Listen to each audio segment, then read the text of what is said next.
Salam sejahtera, anda bersama saya Amira Isa dan ini berita utama malam ini.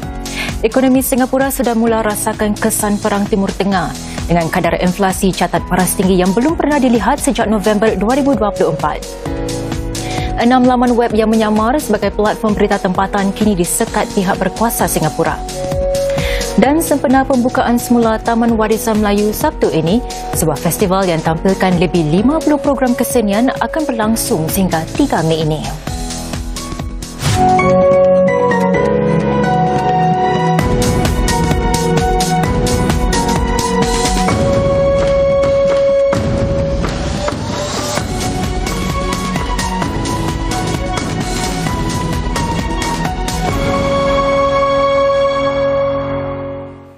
Ekonomi Singapura sudah mula merasai kesan konflik di Timur Tengah dengan inflasi teras dan inflasi keseluruhan mencapai paras yang tidak dilihat sejak November tahun 2024. Inflasi teras naik kepada 1.7% bulan lalu berbanding tempoh yang sama tahun lalu dan ia meningkat daripada 1.4% pada bulan Februari.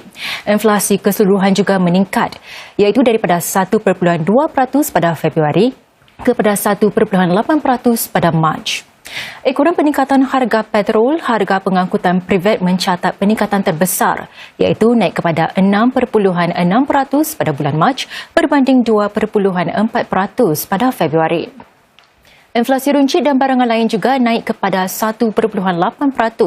Ekoran luncakan harga alkohol, pakaian dan kasut. Produk tembakau pula menjulang kerana kenaikan cukai sebanyak 20% pada bulan Februari. Harga elektrik dan gas sementara itu jatuh 4.3% pada kadar yang sama seperti bulan sebelumnya. I think more importantly, the secondary impact from higher oil prices are still relatively absent.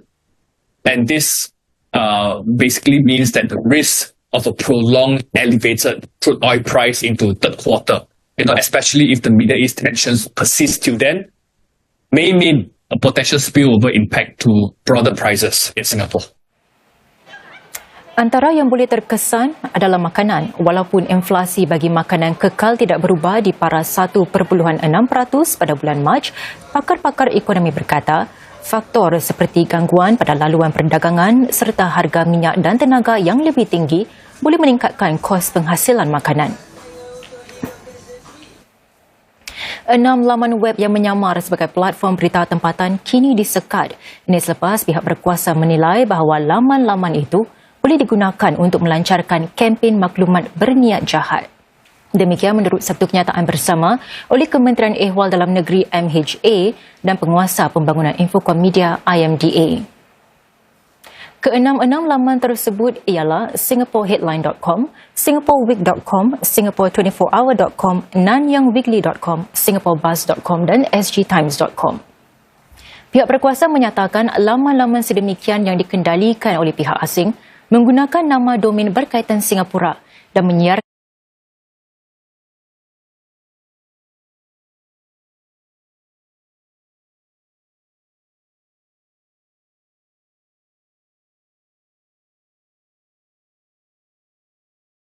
kumpulan analisis ancaman Google sudah pun mengenal pasti laman tersebut sebagai ada kaitan dengan satu rangkaian laman berita tidak tulen kerana tindak tanduk yang mengelirukan. MHA dan IMDA memberi amaran bahawa laman web sedemikian boleh disalahguna untuk menyebarkan naratif palsu dan mempengaruhi sentimen awam. Kedua-dua agensi itu menasihati rakyat Singapura supaya sentiasa berwaspada semasa melungsuri kandungan online. Sebuah perarakan budaya suku kaum Melayu lengkap dengan gerobak berhias dan persembahan kebudayaan dari Busra Street hingga ke Taman Warisan Melayu. Juga pelbagai persembahan, aktiviti, bengkel dan pertandingan yang berlangsung dari malam hingga ke pagi. Demikian saudara antara acara menarik yang boleh anda jangkakan di Festival Pesta Pecah Panggung Transcending Boundaries sempena pembukaan semula Taman Warisan Melayu Sabtu ini.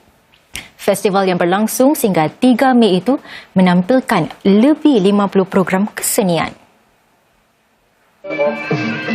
Lebih 50 program yang boleh para pengunjung jangkakan di Festival Pesta Pecah Panggung Transcending Boundaries dari 25 April hingga 3 Mei ini sempena pembukaan semula Taman Warisan Melayu. Sebuah perarakan yang menampilkan pelbagai suku kaum masyarakat Melayu dengan gerobak berhias dan persembahan kebudayaan di sepanjang Busra Street hingga ke Taman Warisan Melayu. Pelbagai persembahan, aktiviti, bengkel dan pertandingan selama semalaman turut disajikan kepada para pengunjung sepanjang festival tersebut. Pernah terjadi adalah perarakan Pesta Pecah Panggung itu, di mana kita akan sama-sama mengumpul dalam 300 anak muda dan penggiat seni, penggerak budaya, sama-sama akan berjalan dan bergerak daripada Busora hingga menuju kepada Taman Warisan Melayu. Bila mereka sampai di sini, mereka juga akan disambut oleh tokoh-tokoh Melayu Kota Singapura. Para pengunjung buat pertama kalinya boleh menyertai acara Santai Sampai Pagi, A Night Out at MHC, iaitu sebuah acara bermalam pertama. Selain dari itu, para pengunjung turut boleh menyaksikan persembahan termasuk Kotak Impian Modern Women dan Wajah dan Bayang Nusantara Arts Showcase. Pengunjung boleh menikmati pelbagai persembahan, bengkel, lawatan, program keluarga dan juga aktiviti masyarakat.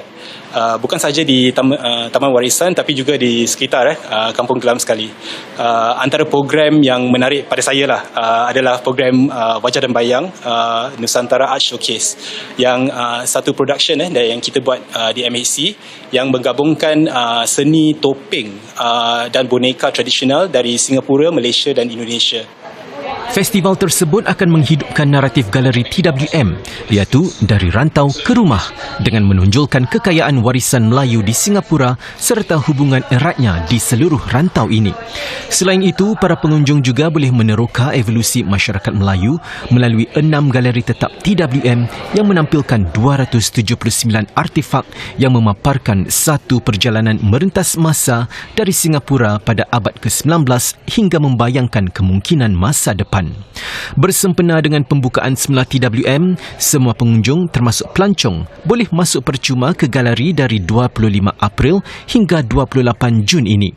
Selepas tempoh tersebut, hanya warga Singapura dan penduduk tetap masih boleh masuk percuma ke galeri TWM sepanjang tahun. Memimpin ekonomi dan kerjaya hijau atau mampan masa depan. Itulah yang diharapkan Menteri Negara Kanan Pertahanan merangkap kemampanan dan sekitaran Zaki Mohamad kepada golongan karyawan tempatan. Encik Zaki berkata demikian semasa di acara siri perbualan rangkaian karyawan anjuran Yayasan Mendaki semalam. Apakah rintangan yang masih membelenggu negara ke arah pelepasan sifar karbon dan bagaimana untuk mengatasinya? Inilah antara soalan yang diajukan lebih 80 karyawan daripada bidang kemampanan, kejuruteraan dan sektor awam di siri perbualan rangkaian karyawan PN ini. Bertemakan Blueprint in Action, inisiatif baru di bawah Pelan Kerja Mendaki 2030 ini antara lain menyentuh tentang peluang dan cabaran sektor kemampanan dan peranan karyawan dalam memacu ekonomi hijau. Menteri Negara Kanan Pertahanan merangkap kemampanan dan sekitaran Zaki Mohamad yang menerai.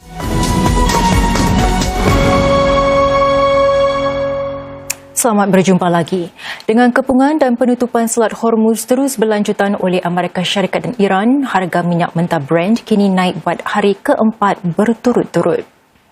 Hari ini ia sekali lagi melepasi paras $100 Amerika setung, iaitu mencecah sehingga 100 cadangan damai. Iran bertegas pihaknya hanya akan bersetuju kepada gencatan senjata yang baharu jika tuntutannya sebelum ini dipenuhi. Dalam pada itu, Pakistan meneruskan usaha memujuk kedua-dua pihak supaya kembali ke meja rundingan. Para pemimpin awam dan tentera negara itu dilaporkan gigih menghubungi rakan-rakan sejawatan mereka di Washington dan Tehran bagi mencapai satu kesepakatan baharu. I do expect that within a couple of weeks, a week or two, we probably will see another series of talks in Islamabad. I don't think that will lead to an overall bigger agreement around the really tricky, substantial kind of issues that are driving this war, but it might lead to some sort of framework around the Strait of Hormuz that both sides could agree to, which is really going to be critical if we're going to see a continuation of the ceasefire. Rundingan langsung antara Lebanon dengan Israel dijadual berlangsung sekitar 8 jam dari sekarang di Washington. Menjelang rundingan itu, seorang anggota Parlimen Hezbollah, Hassan Fadlallah berkata, Hezbollah mahu gencatan senjata diteruskan, tetapi Israel hentikan serangan dan pembunuhan. Pada ini, Israel masih terus menyerang selatan Lebanon dengan yang terbaru, membunuh sekurang-kurangnya 5 orang termasuk seorang wartawan. Dalam rundingan dengan Lebanon nanti, Israel dijangka terus mendesak pelucutan senjata Hezbollah. Gencatan senjata sedia ada selama 10 hari, dijadual tamat pada Ahad ini. Lebanon mahu ia dilanjutkan setidaknya selama sebulan. Kepungan dan penutupan Selat Hormuz oleh Amerika Syarikat dan Iran menimbulkan persoalan senario mengenai Selat Melaka. Semasa acara Converge Live CNBC semalam, Menteri Ehwal Luar Dr. Vivian Balakrishnan ditanya sama ada percubaan Iran mengenakan bayaran tol di Selat Hormuz mungkin menyebabkan perkara serupa berlaku di laluan-laluan perkapalan utama berdekatan Singapura. Beliau menjawab adalah demi kepentingan Singapura, Indonesia dan Malaysia untuk memastikan bahawa Selat Melaka dan Singapura kekal terbuka. We don't have tolls. All of us are trade-dependent economies. All of us know it is in our interest to keep it open. Second, between the three of us, we have a cooperative mechanism. Not to collect tolls, but to keep it open and to maintain that position. The point here is that all three countries have a strategic interest and are strategically aligned in keeping it open. That's not something which you can take for granted in many other places. Selat Melaka merupakan laluan maritim tersempit yang paling sibuk di dunia. Kira-kira 100,000 kapal melaluinya setiap tahun, mengendalikan hampir 40% daripada perdagangan global. Ia berfungsi sebagai nadi perkapalan utama yang menghubungkan Lautan Hindi dengan Lautan Pasifik. Laluan air ini merupakan penghubung utama antara bekalan minyak Timur Tengah dengan permintaan Asia. Dari Selat Hormuz, kapal-kapal akan melalui Selat Melaka untuk ke bahagian lain di Asia. Ia merupakan kesesakan transit minyak yang utama. Lebih 23 juta tong minyak dianggarkan melalui perairan ini setiap hari. Walaupun terdapat laluan alternatif seperti Selat Lombok atau Selat Sunda, laluan-laluan itu menambah beberapa hari lagi bagi perjalanan kapal. Ia juga tidak sesuai untuk semua jenis kapal. Maka itu, Selat Melaka sering menjadi pilihan kerana kedudukannya yang menonjol sebagai hub penghilangan utama seperti Singapura, Malaysia dan Indonesia. Ia juga merupakan laluan perkapalan yang lebih praktikal untuk ke China, Korea Selatan dan Jepun. Jika kejadian kepungan berlaku di Selat Melaka, ia mempunyai implikasi buruk kepada Asia yang bergantung kepada laluan perkapalan ini untuk kegiatan import-eksport. Ia juga akan memberi kesan kepada rakan dagangan.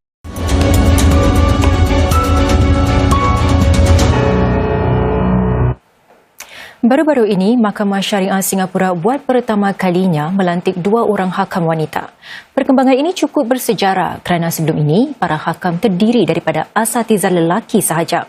Persoalannya, mengapa baru sekarang langkah ini diambil serta apakah perbezaannya dan juga apakah arus dalam kes-kes perceraian masyarakat yang mendorong perkembangan ini. Pengumuman Ustazah Dr. Rohana Isnin dan Ustazah Zuwaina Kamaluddin selaku hakam bukan setakat suatu penerobosan sejarah bagi diri mereka, malah juga institusi Mahkamah Syariah.